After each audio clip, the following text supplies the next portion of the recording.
Rog, I regard this as some of our most important work, the classification. You know how the Victorians sort of invented museums? There was Darwin, talked about evolution. They sort of invented the classification of all things. They invented rules for most sports. I think our great Phrenology they invented too. Yeah, our great contribution to sort of global culture is to talk about balding sectors, Rog, and to classify the balding sectors of hair-challenged men. The unicorn, the hair island, the monk, the fooling no one but yourself, the Wayne Rooney. British comedian, broadcaster, one of my great mates, fellow Chelsea fan Johnny Vaughan, was the first person I ever heard referring to, quote, problems in various sectors while he was applying those hair-building fibres to his receding mop in the dressing room of My Kind of Town, a short-lived ABC variety series that he hosted and I produced in 2005, just around the corner on 59th Street, Rog. Over pops and tops, those are poppadoms and lager tops. That's beer with a bit of Sprite at the top, at an Indian restaurant just around the corner in Hell's Kitchen. We developed the sectors theory into a very basic Dewey Decimal System for the patterns of male baldness, all of which started, of course, with the number 3. So, you know, you've got 3.1, which is the left high forehead. You've got 3.2. Sector 3.2. Sector 3.2, the centre forehead. Sector 3.3, the right high forehead. 3.4, the crown of the head.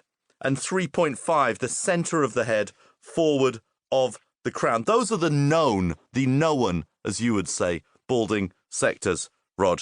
Now, problems in sector 3.1 always go hand in hand with problems in sector 3.3. I've never seen a bald who's receded on one side of his forehead, Rog, and has not receded on the other side at a similar rate. This is followed almost inevitably by problems in 3.4, the crown of the head. However, these same men can hang on for quite a while in 3.2, that's the centre of the forehead, and 3.5, that's the centre of the head forward of the crown, which is why many think that I, Davo, am way less bald in person. Many people are saying. Many people say that I'm way less bald in person when they meet me, Rog, because when you meet me, it looks like I've got hair there, because they're not seeing the Zidane at the back of the head where I've lost it in 3.4. However, I am very, very worried, Rog, about sectors 3.1 and 3.3 receding even further to meet my expanding 3.5 problem, the centre of the head.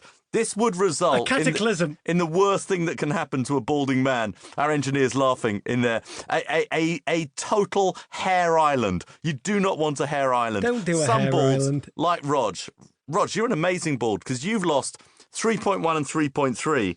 And you've lost 3.2, the centre forehead. However, you've held on so nicely to 3.4, to the crown of the head.